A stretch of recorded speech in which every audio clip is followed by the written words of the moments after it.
Assalamualaikum warahmatullahi wabarakatuh.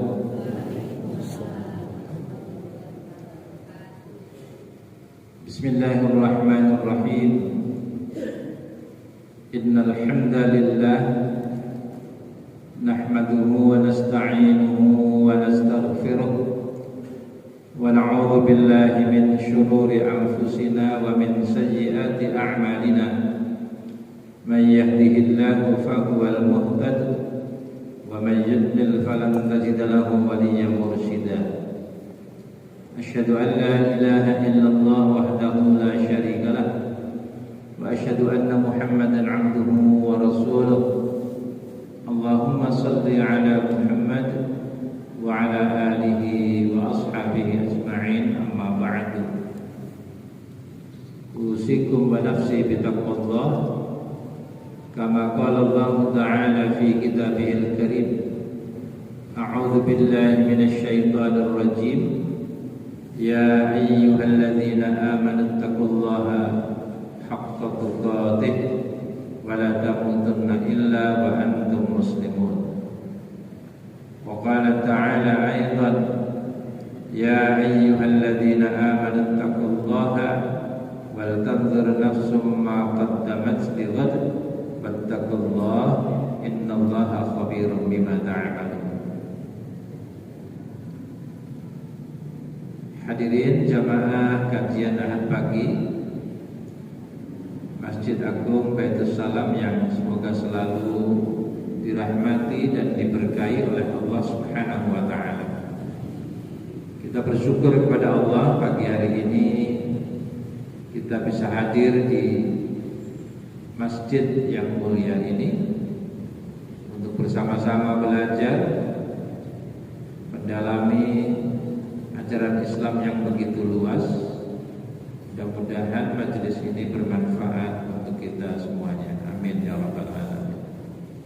Salawat dan salam marilah senantiasa kita aturkan kepada Rasulullah Muhammad sallallahu alaihi wasallam. Kita doakan Allahumma shalli ala Muhammad wa ala alihi wa ashabihi ajma'in. Hadirin yang saya hormati, ini masih di awal tahun meskipun sudah Februari dan kita akan memasuki bulan Ramadan. Maka ada sebuah hadis Nabi sallallahu alaihi wasallam sebagai penyemangat kita, sebagai motivasi untuk kita semuanya. Sebuah hadis yang diriwayatkan oleh Imam Abu Dawud dari sahabat Sauban. Hadis Abu Dawud dari sahabat Sauban. Sauban ini adalah orang yang turut serta hijrah dari Mekah ke Madinah. Rasulullah sallallahu alaihi wasallam bersabda, yushikul umam an tada'a 'alaikum kama an tada'al akalatu ila qas'atiha. Hadis ini pernah saya baca dalam beberapa kajian yang lalu. Ini saya baca kembali untuk memompa semangat kita. Yushikul umam an tada'a 'alaikum kama tada'al akalatu ila qas'atiha. Rasulullah menggambarkan umat Islam di akhir zaman. Sekarang sudah akhir.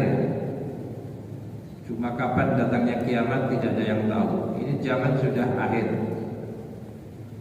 Kata Nabi sallallahu alaihi wasallam, hampir-hampir bangsa-bangsa yang mempunyai kekuatan besar akan terus bersaing dengan Islam. Dan memang kata Nabi, hidup itu adalah bersaing. Hidup itu adalah melakukan kompetisi. Jadi hidup itu diibaratkan seperti kompetisi. Dan kompetitor yang besar-besar akan terus berkompetisi dengan Islam, sampai-sampai digambarkan umat Islam begitu lemah keadaannya, digambarkan oleh Rasulullah SAW seperti makanan.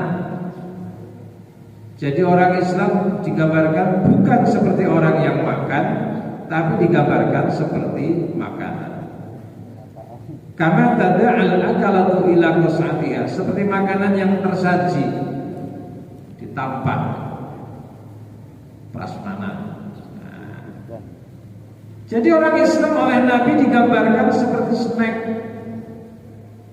bukan orang yang menyantap snack. Ini berarti keadaan yang sangat lemah. Kata Nabi SAW, hidup itu persaingan, kompetisi. Umat Islam juga berkompetisi, tapi keadaannya sangat lemah, seperti makanan dalam tempat yang akan disantap oleh orang-orang yang menyantap. Jadi umat Islam lemah sekali, digambarkan seperti makanan, seperti snack, bukan digambarkan seperti orang yang makan snack. Faqala qail, maka kemudian sahabat bertanya, awa min qillatun nahnu yauma id, wahai Rasul, apakah pada waktu itu umat Islam jumlahnya sedikit? Maka Nabi menjawab, bal antum yauma idzin katsir, bahkan kalian jumlahnya pada waktu itu besar, sangat besar. Sahabat tambah bingung, kenapa jumlah besar kok lemah? Maka Nabi menggambarkan, walakinnakum ghusaa'un ka ghusaa'is sail, kalian itu besar, tetapi kalian itu seperti buih di atas air. Bapak Ibu tahu buih itu umpruk. Umpruk itu jumlahnya banyak, tapi enteng. Jumlahnya besar, tetapi tidak punya bobot, tidak punya kekuatan. Maka Nabi menggambarkan sangat lemah. Buih itu jumlahnya banyak, tapi kalau kena hempasan ombak hilang, datang lagi hilang lagi. Itu namanya buih. Maka jangan menjadi buih. Jumlahnya banyak, tapi tidak ada kekuatannya. Kemudian Rasulullah SAW menggambarkan, wala yanzi'annallahu min suduri aduwikumul ma'abata minkum, di dalam dadanya orang-orang yang berkompetisi dengan Islam, mereka tidak takut, mereka tidak sedikit pun takut dengan orang Islam, walau jumlahnya banyak, karena mereka tahu jumlahnya banyak tapi kayak buih. Jumlahnya banyak tapi tidak punya kekuatan. Maka mereka tidak sedikit pun, wala yanzi'annallahu min suduri aduwikumul mahabata minkum. Jadi tidak ada rasa takut. Wala yakrifannallahu fi qulubikumul wahn. Sedangkan umat Islam sendiri menjadi lemah karena mereka terjangkiti penyakit al-wahan. Wahan. Mereka kena penyakit wahan. Faqala qail, salah seorang bertanya kepada Rasulullah sallallahu alaihi wasallam, ya Rasulullah, wa mal wahan? Wahai Rasulullah, apakah wahan itu? Kok mengerikan sekali, bisa menyebabkan umat ini menjadi lemah, selemah-lemahnya. Apakah wahan itu, wahai Rasulullah? Maka Rasulullah menjawab, hubbud dunya wa karahiyatul maut, mencintai dunia dan takut kematian. Inilah penyakit yang sangat berat ketika umat Islam berlebihan mencintai dunia. Mencintai dunia secara berlebihan, secara salah, maka melahirkan lemahnya Islam. Tidak ada zakat, tidak ada sedekah, tidak ada infak, tidak ada tolong menolong. Kenapa? Karena mereka berlebihan mencintai dunia. Wa karahiyatul maut, dan takut dengan kematian. Turunannya takut dengan kematian itu banyak. Takut terkurangi, takut bangkrut, takut kehilangan. Maka memberi menjadi menakutkan, berbagi menjadi menakutkan. Takut terkurangi, takut bangkrut, dan seterusnya. Itulah takut dengan kematian. Lah, setelah hadis ini kita baca, maka ada sebuah ayat di dalam surat Al-Hajj, surat Al-Hajj ayat 41. Dalam hadis tadi, umat Islam bisa saja menjadi umat yang sangat lemah, menjadi kerumunan dan menjadi santapan para kompetitornya. Tapi di ayat ini, Al-Hajj ayat 41, bahkan Allah menyatakan akan memberikan kekuatan.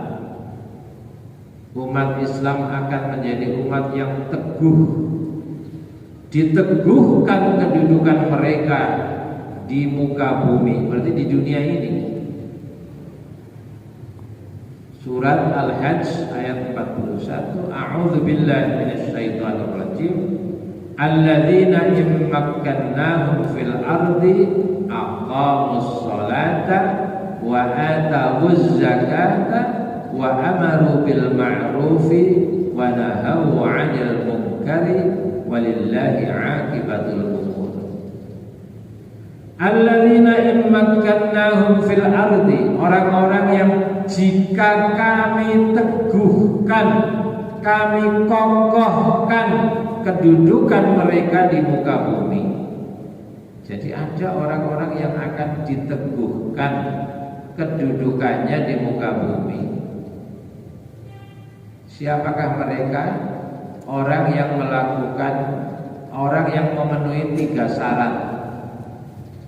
Saya baca sebuah tafsir Al-Munir, tafsirnya yang disusun oleh Asy-Syaikh Wahbah Az-Zuhaili, namanya tafsir Al-Munir. Alladzina immakkannahum fil ardi, ini adalah janji Allah yang memerlukan syarat. Orang-orang yang jika kami kokohkan kedudukannya di muka bumi, ini ada syaratnya. Jadi posisi kuat kokoh di muka bumi ini bersyarat. Syaratnya ada 3. Aqamus sholata, yang pertama adalah menegakkan sholat. Ternyata menjadi kuat di muka bumi ini, itu syaratnya bukan uangnya banyak atau kekuasaannya tinggi, tidak. Tapi yang pertama menjadi syarat adalah aqamus sholat, menegakkan sholat. Sholatnya tegak. Sholat yang tegak itu 1, memenuhi rukun syaratnya. 2, berjamaah. Jadi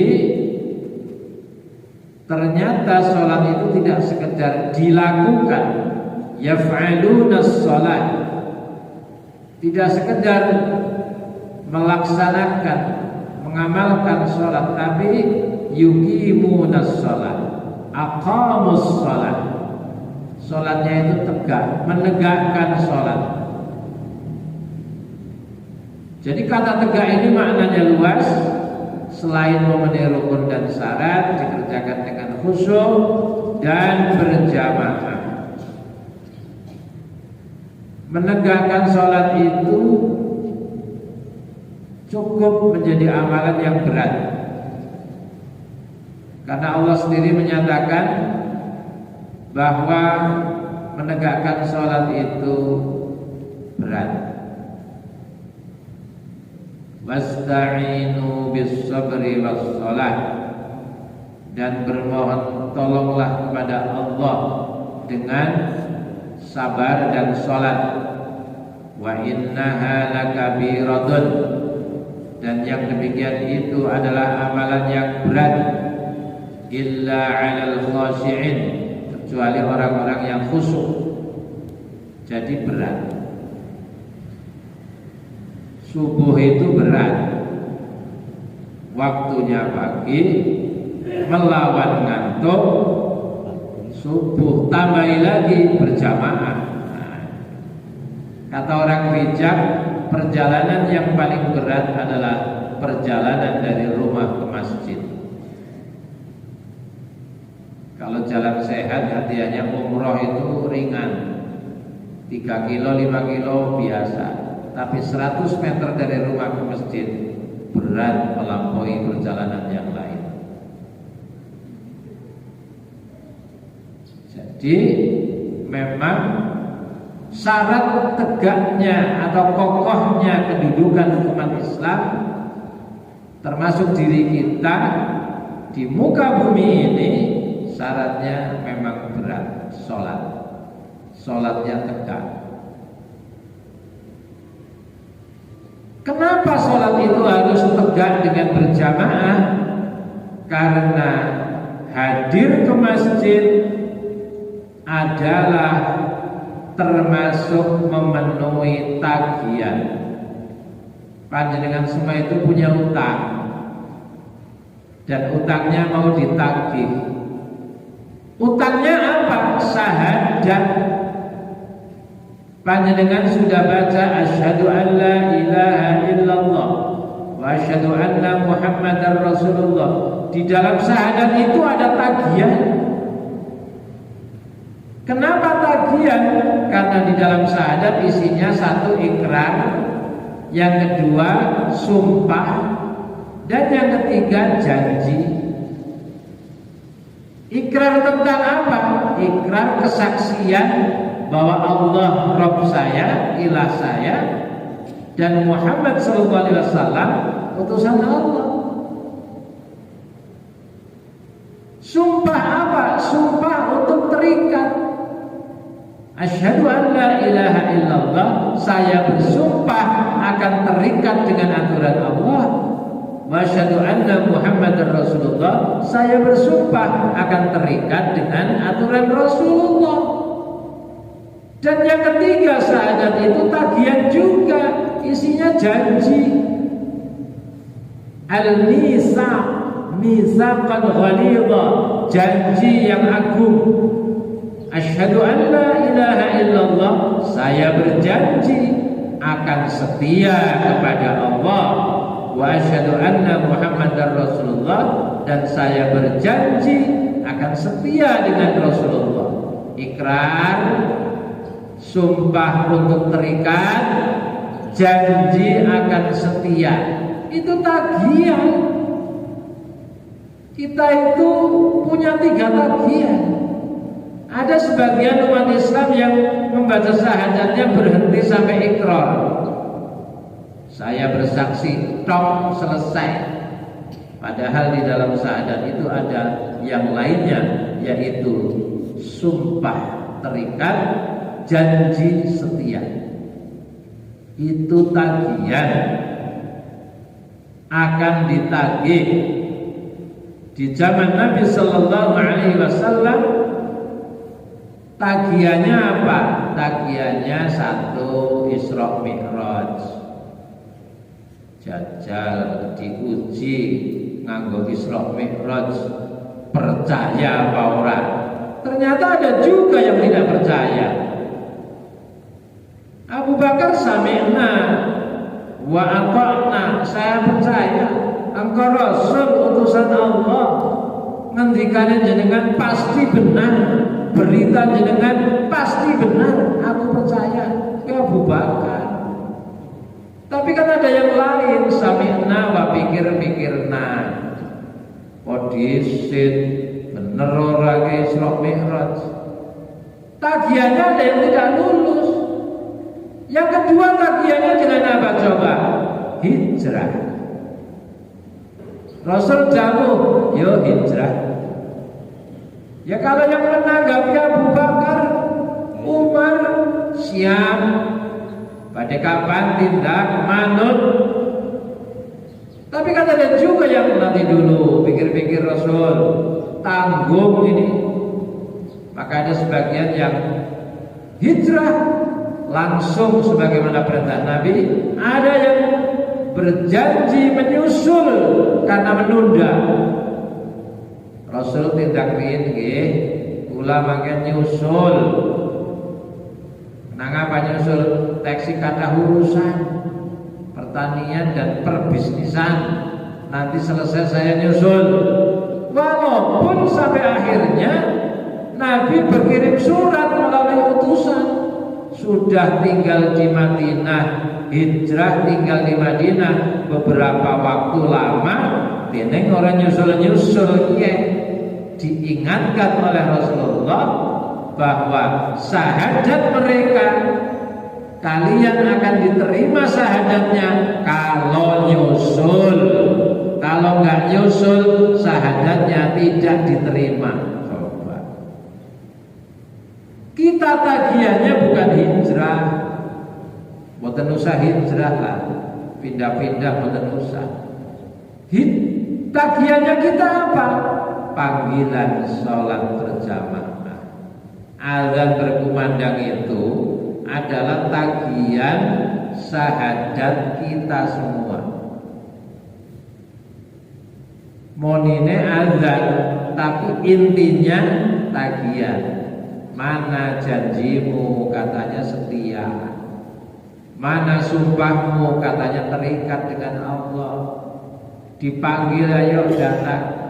Kalau dia datang berarti dia setia sebagaimana janji syahadatnya. Kalau dia datang berarti dia terikat dengan Allah. Jadi azan itu hakikatnya adalah panggilan, tagihan terhadap syahadat kita. Maka menjadi umat yang kokoh kalau orang itu konsekuen dengan janjinya, dengan sumpahnya, dengan ikrarnya. Maka alladzina immakkannahum fil ardi, orang-orang yang jika kami teguhkan kedudukan mereka di muka bumi, maka syaratnya, kata Syekh Wahbah Az-Zuhaili, ini adalah janji bersyarat. Syaratnya aqamus sholat, menegakkan sholat. Kadang-kadang para ahli rapat urip kok rapat repet. Rapat mendengar azan, bapak-bapak, ibu-ibu, rapat kita skors dulu ada azan. Azannya terus tekan rampung, begitu azannya rampung, azan sudah selesai, mari kita lanjutkan. Kepriwe iki maksudnya iki? Azan mung dirungokna tok ora boten tekani. Padahal tagihan itu di mana setiamu? Itu. Jadi azan itu adalah tagihan. Maka orang yang dapat konsekuen dengan janjinya, dengan sumpahnya, itulah yang akan punya kedudukan di muka bumi dengan kokoh.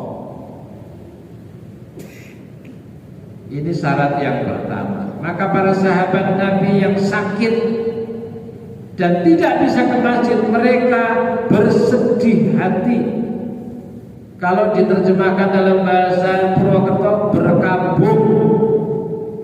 Jadi berkabung karena kepaten tok, tapi mereka mendengar azan dan tidak bisa ke masjid, mereka sedih, menangis. Ada di YouTube itu kebenarannya, wallahu a'lam.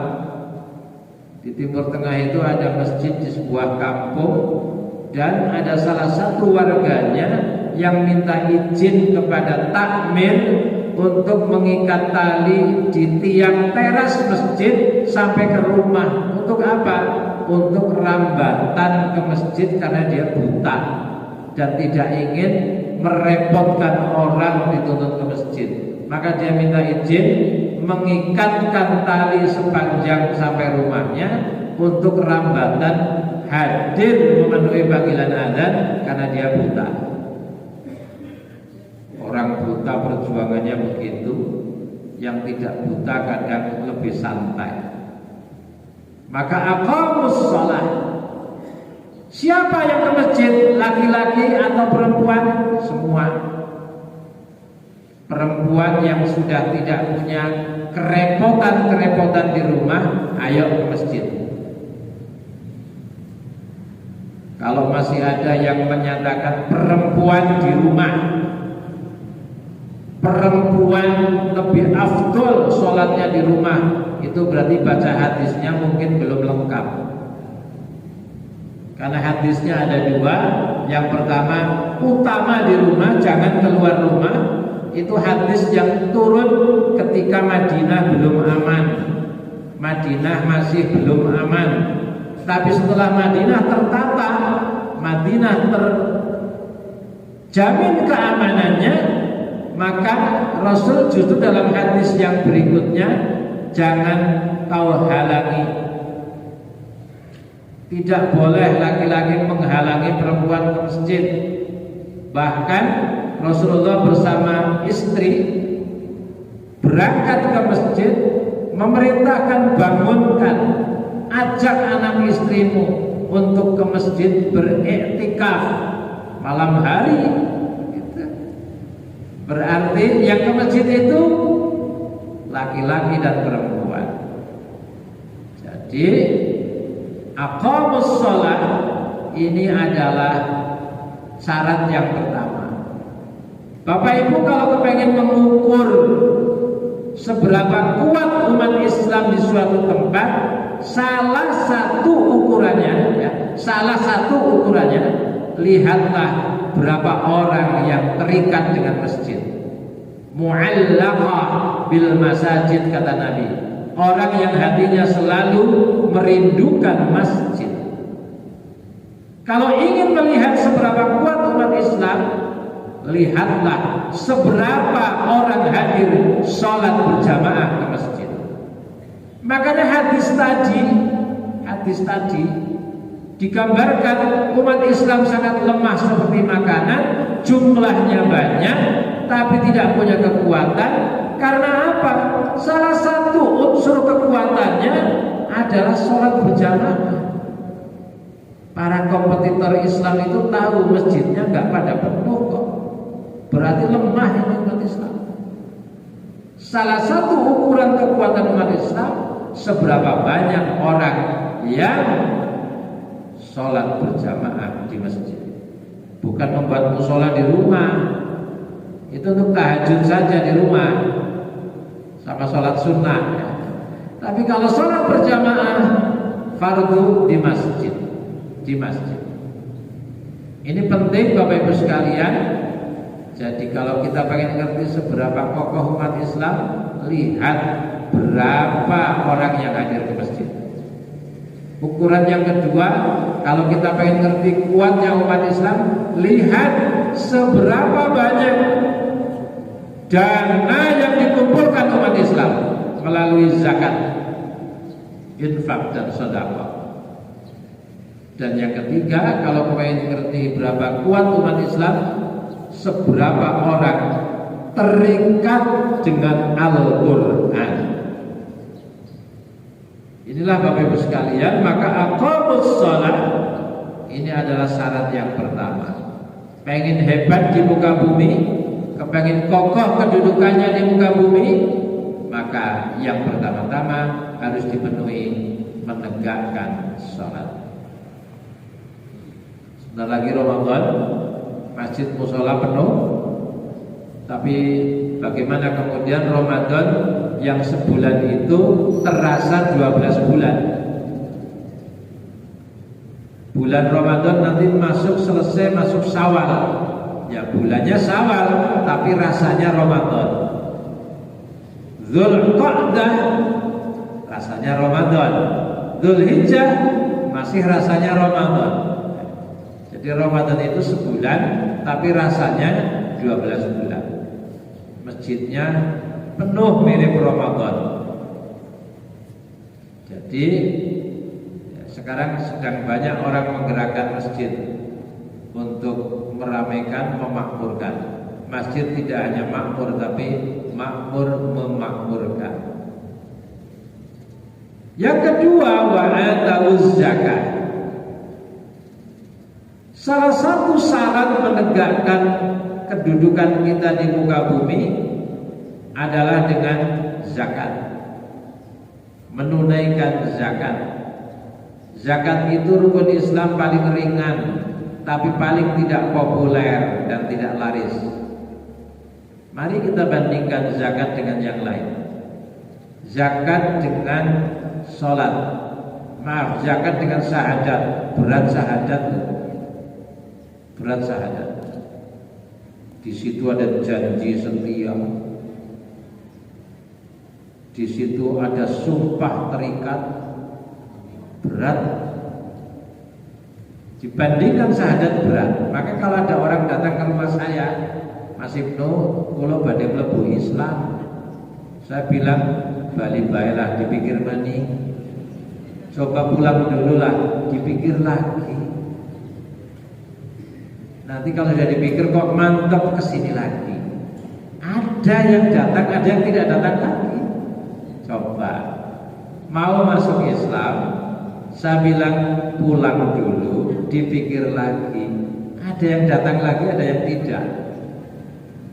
Yang datang lagi saya tantang, sebelum baca syahadat, mau tidak kira-kira belajar tentang syahadatain 1 jam saja, setengah jam saja. Syahadatain itu apa? Isinya apa? Syaratnya apa? Rukunnya apa? Konsekuensinya apa? Yang merusak apa? 5 perkara dalam syahadat. Sanggup belajar? Sanggup. Jadi kalau yang tidak paham itu biasanya rong bulan kamu teka maning-maning gonku nangis-nangis. Pak Ibnu kula wis dicoret sebagai ahli waris, dewek-dewek Islam. No, kan? Saya kan bilang resikonya berat. Terus gimana? Ya saya minta dibantu ya, dibantu. Jadi zakat dibandingkan syahadat, berat syahadat. Tagihannya berat kok.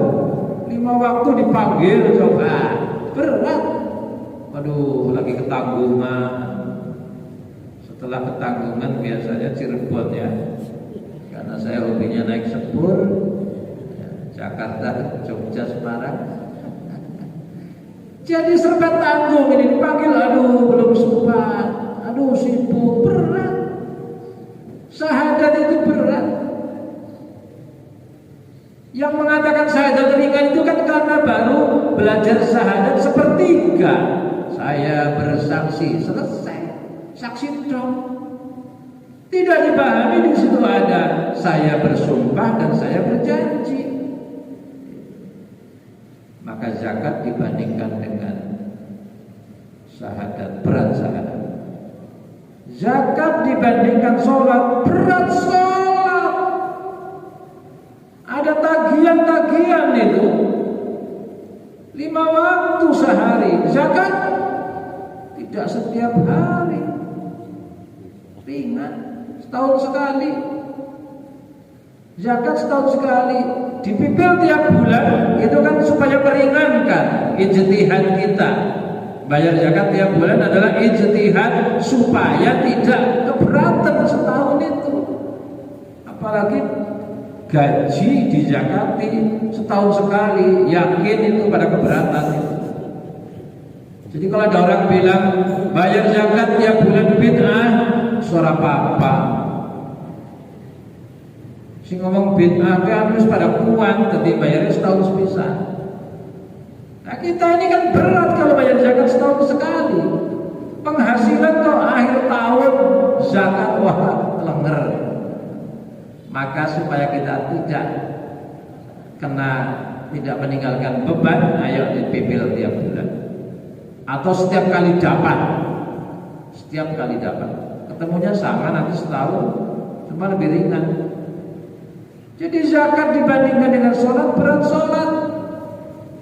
Subuh-subuh harus berangkat, berat itu. Sangat berat. Zakat dibandingkan dengan puasa, berat puasa. Tidak makan loh dari subuh sampai maghrib. Imsakun minan ta'ami wasyarabi wal jima' min tulu'il fajr. Gak makan, gak minum, gak jima' dari subuh. Fajr itu kan subuh. Ila ghurubis syams. Jadi kalau adzan subuh berkumandang, sudah batas itu tidak makan itu. Jadi kalau yang bangun pagi imsak, urung sahur, ya mangan baik. Aja malu imsaknya. Imsak itu cuma memberi rambu-rambu, dalam maning kan kena imsak. Jadi bukan stop makan, tapi bentar lagi itu imsak. Gak percaya tanya ke RRI Purwokerto. Hadis riwayat RRI Purwokerto. Jadi imsak itu bukan waktu akhir makan. Waktu akhir makan adzan. Supaya tidak terlalu dekat dengan adzan, imsak dikumandangkan. Puasa itu tidak makan, tidak minum, tidak jima dari subuh ila ghurubis syams. Ghurub maghrib sampai maghrib, berat Pak. Dan berat anggarannya. Gimana? Biasanya orang puasanya biasa saja. Bareng puasa jadi orang biasa saja. Kalau mau Ramadan ini, BI Bank Indonesia itu mengundang para kiai, ustadz, mengundang ormas Islam, Muhammadiyah, NU, Al-Irsyad, diundangi kapan? Diundang ke BI, dimintai tolong. Bayangkan coba. Saya sering diundang BI dimintai tolong. BI kan pengendali duit ya.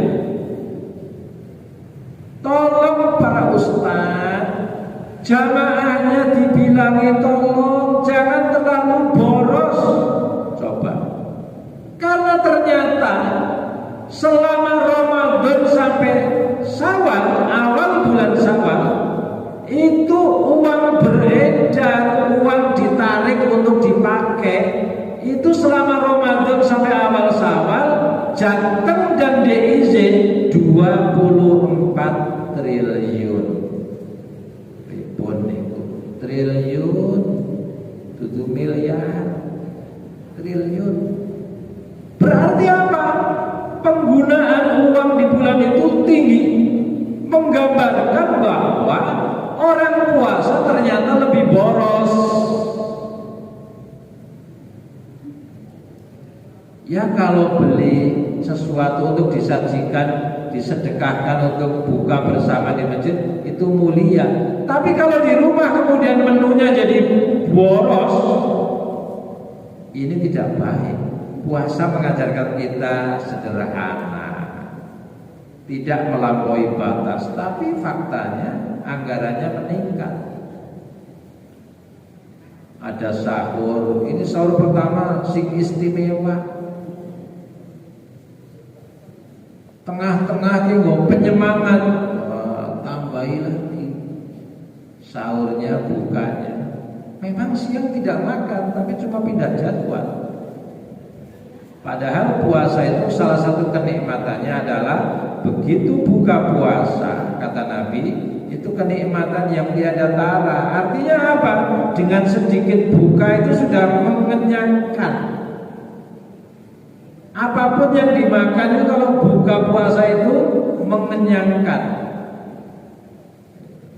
Jadi tidak usah mewah-mewah amat. Maka zakat dibandingkan dengan puasa, berat puasa. Zakat dibandingkan dengan haji, berat haji. Alhamdulillah tahun ini turun 4,7 lah ya. Hampir 5 juta turunnya, hampir. Tapi kan baru munggah seporete. Turun, alhamdulillah. Berat. Mau haji itu paling tidak ada 3 beratnya. Berat pertama biayanya, berat kedua pelaksanaannya. Orang anak haji ringan, isi ngomong haji keringan ke orang pas. Di sana pada saat haji nggak ada kendaraan, jalan kaki. Lempar jumroh jalan kaki. Naik bis itu kan sebelum haji. Pada waktu hajinya ya semuanya sejagat jalan kaki. Semua kumpul di Mina jalan kaki. Kumpul di Mina di Arafah panas. Jadi haji itu berat. Panasan. Panasnya sana sangat tinggi, bisa 50 derajat. Banyak yang berguguran. Jadi zakat dibandingkan haji berat haji. Yang ketiga berat apa? Berat pelaksanaan, berat menjaganya, berat biayanya, berat pelaksanaannya, berat menjaganya, menjaga dirinya sebagai orang yang sudah ke Baitullah. Oleh undangan pernikahan orang anak hane ngarepe mandan mangkel.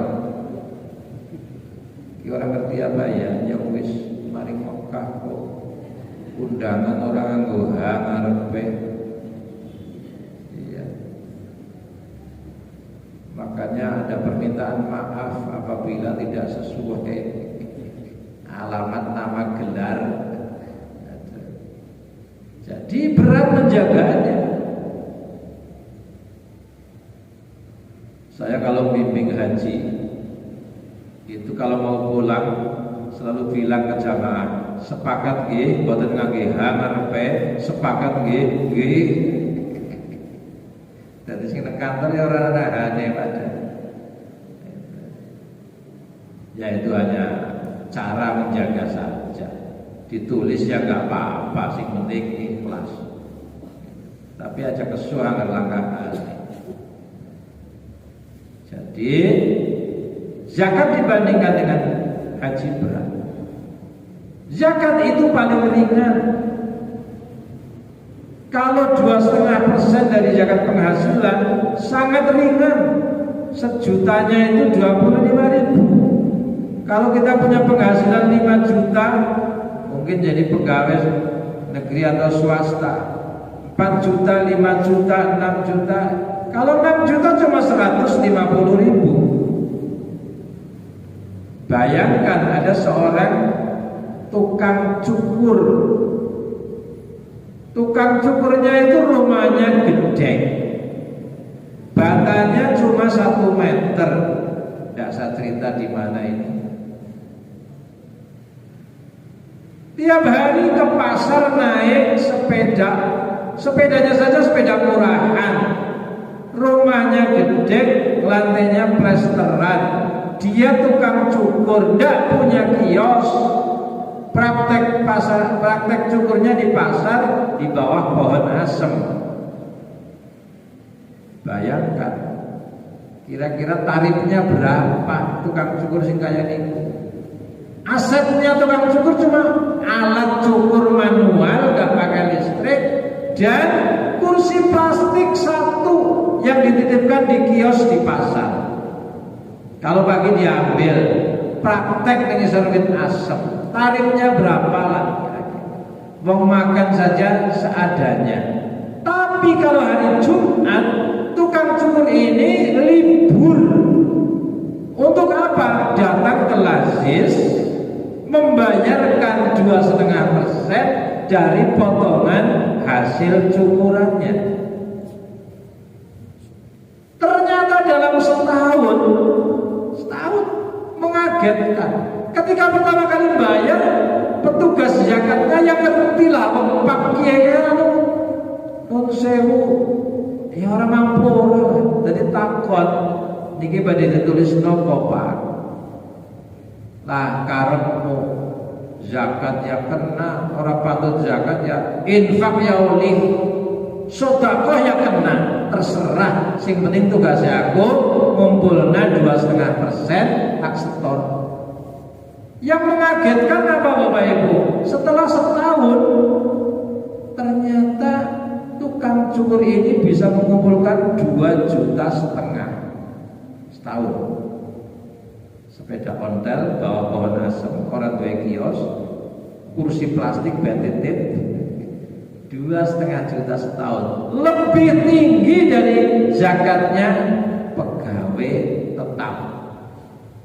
Jadi kalau ada pegawai gajinya 6 juta sebulan, zakatnya kan pun 1,5 dikali 12, 1,800.000, nggak sampai 2 juta. Tukang cukur ini melampaui pegawai yang kadang pakai mobilan, motorannya bagus, ini sepeda ontel tua yang murahan, tapi dia bisa 2,5 juta.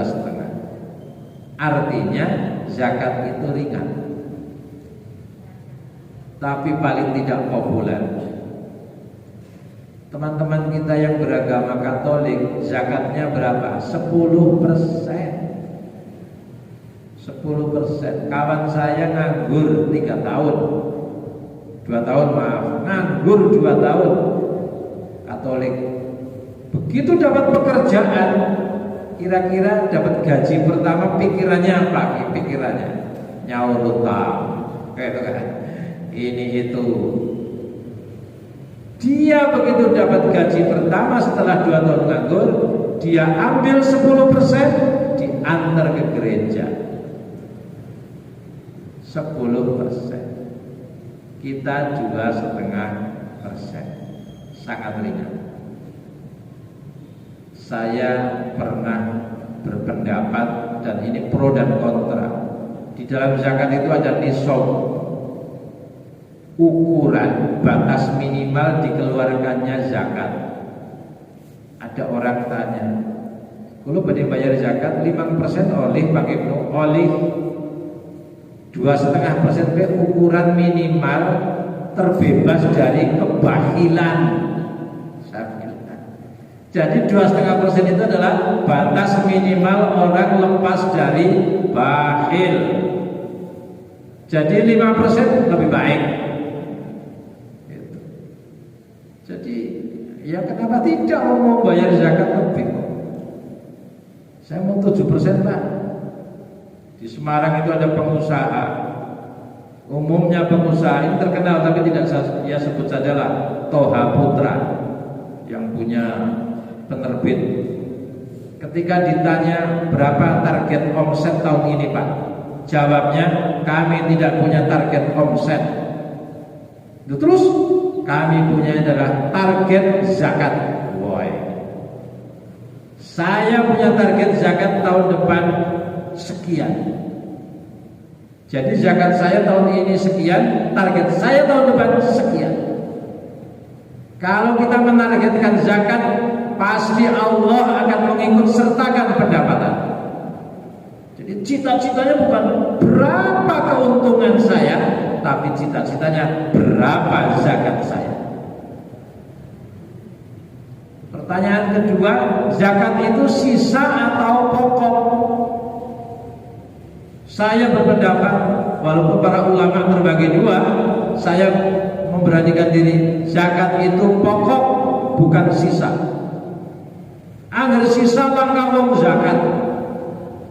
Gaji 8 juta dipakai untuk ngangsur sekian, anak sekian, rumah tangga sekian, habis gak ada sisanya. Kalau zakat itu sisa baru dihitung, orang yang membayar zakat habis. Maka perintahnya Allah dalam surat At-Taubah itu, khudh min amwalihim shadaqah. Ambil sebagian dari hartamu sebagai zakat, tutahhiruhum wa tuzakkihim biha wa shalli 'alaihim. Karena itu akan membersihkan dan mensucikan harta mereka. Jadi yang paling tepat, sucikan dulu baru dipakai supaya ada keberkahan di situ. Jangan dibalik, dipakai dulu sebelum disucikan, kurang berkah. Tidak ada orang mendapatkan sesuatu itu dari jalan yang 100% benar.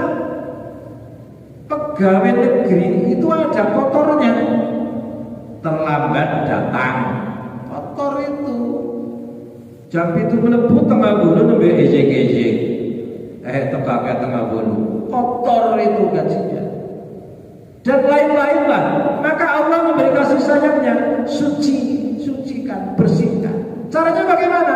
Ambil sebagian. Untuk apa? Untuk membersihkan dan mensucikan. Lalu baru dipakai. Jangan dibalik. Ya, saya biasa nanti turun dari mimbar ada yang komplain. Oh, nggak benar itu zakat, ya sisa ada saja. Ya nggak apa-apa, berpendapat. Jadi semuanya kan tafsir. Jadi kalau orang bayar zakat dari sisa, nggak ada orang bayar zakat, habis.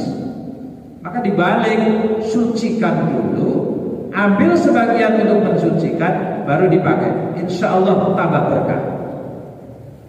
Jangan malah kebalik, ngenteni sisa, orang tahu sisa, orang zakat, itu malah kurang ada keberkahan menggunakan harta yang belum disucikan. Apakah itu perdagangan, apakah itu gaji, apakah itu profesional. Hari ini masih ada yang berpendapat tidak ada zakat profesi. Tapi rata-rata yang berpendapat begitu yang tidak bayar zakat. Tidak ada zakat profesi, Pak. Iya, ujung-ujungnya orang bayar zakat. Tutna baik. Itu tetap ketemunya nggak bayar zakat, menghindari. Tidak ada di Quran itu zakat profesi.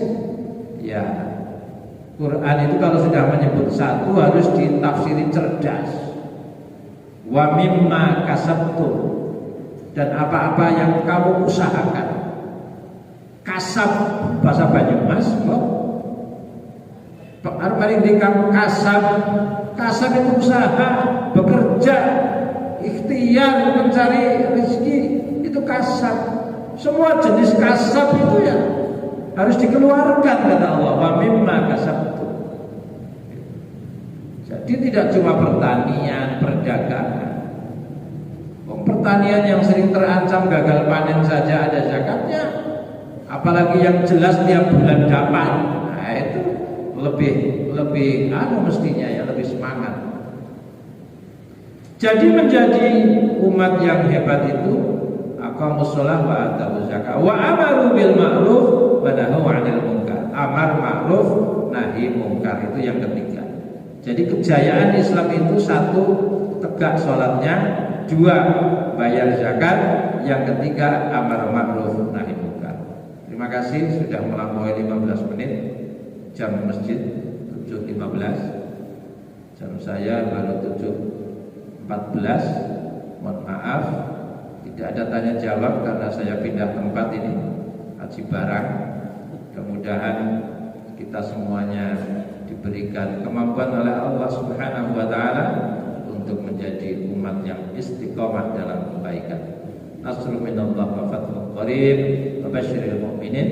Mari kita akhiri dengan hamdalah bersama. Alhamdulillahirabbil alamin. Subhanakallahumma wa bihamdika asyhadu an la ilaha illa anta astaghfiruka wa atubu ilaik. Assalamualaikum warahmatullahi